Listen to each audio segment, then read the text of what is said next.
Pernah kebayang nggak, ada pompa yang nggak punya bagian bergerak sama sekali? Nggak ada motor, nggak ada baling-baling. Hari ini, kita bakal bahas teknologi baru yang super revolusioner. Sebuah mesin yang energinya dari air itu sendiri. Langsung aja kita bedah yuk. Oke, kita mulai dari sebuah angka ya, 30-40%. Gede banget kan? Kira-kira ini angka apa ya? Ada yang bisa nebak? Dan ternyata, segitulah porsi energi global yang kita pakai cuma buat mindahin air. Ya, beneran. Hampir setengah energi di dunia ini habis buat mindahin air dari satu tempat ke tempat lain.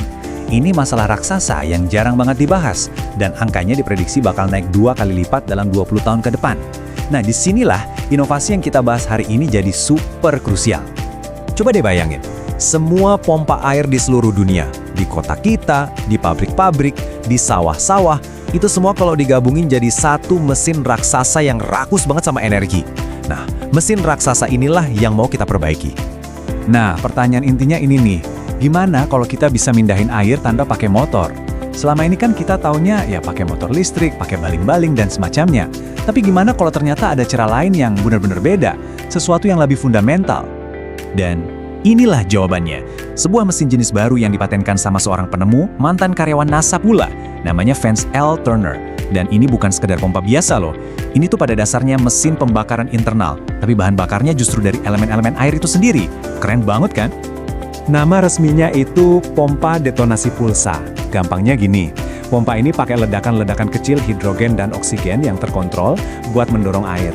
Tapi bagian jeniusnya di sini. Proses ledakan yang sama itu juga langsung menciptakan vakum super kuat buat menarik air lagi. Jadi dia dorong, tarik dalam satu siklus yang efisien banget. Oke, kalau kita lihat diagram paten aslinya, wah pusing deh. Kelihatannya rumit banget dan teknis abis. Banyak katup, ruangan-ruangan kecil, komponen aneh-aneh.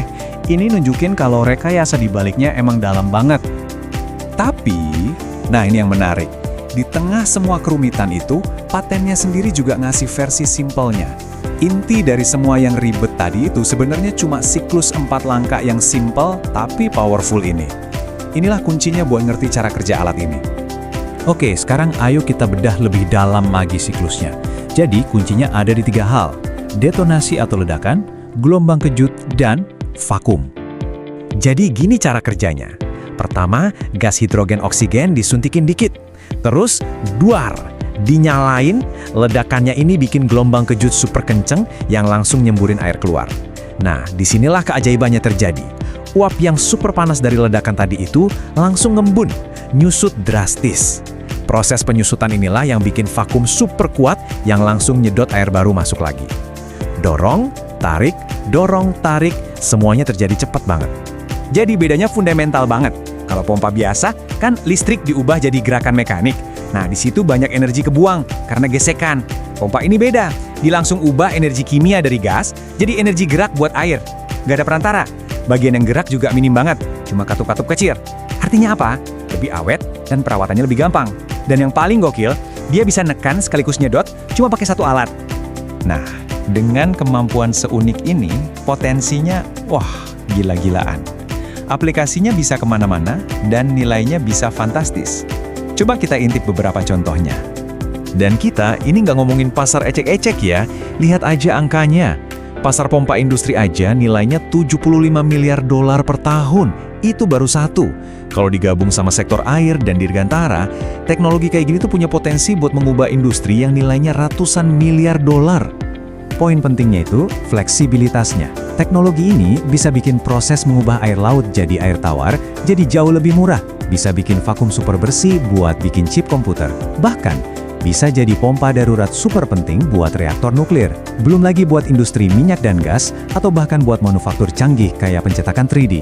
Gila kan jangkauannya? Dan ini bukan cuma angan-angan loh. Gambar ini diambil langsung dari dokumen patennya. Nunjukin dengan jelas gimana 2 pompa ini doang bisa ngejalanin seluruh sistem desalinasi.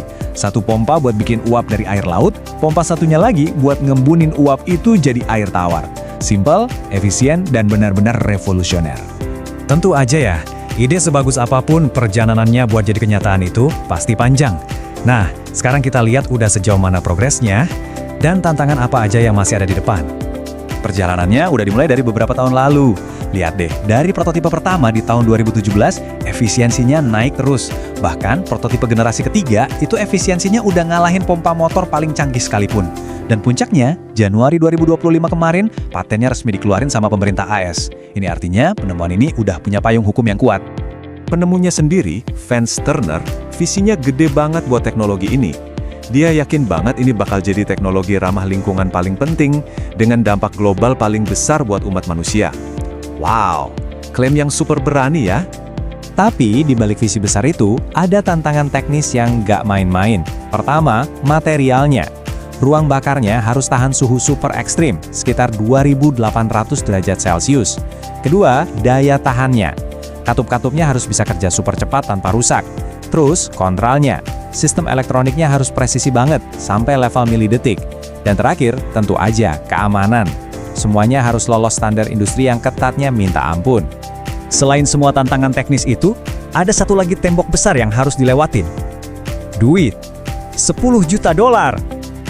Yap, segitulah dana yang mereka butuhkan buat ngebawa teknologi ini dari level prototype di lab jadi produk komersil pertama yang siap dijual ke pasar.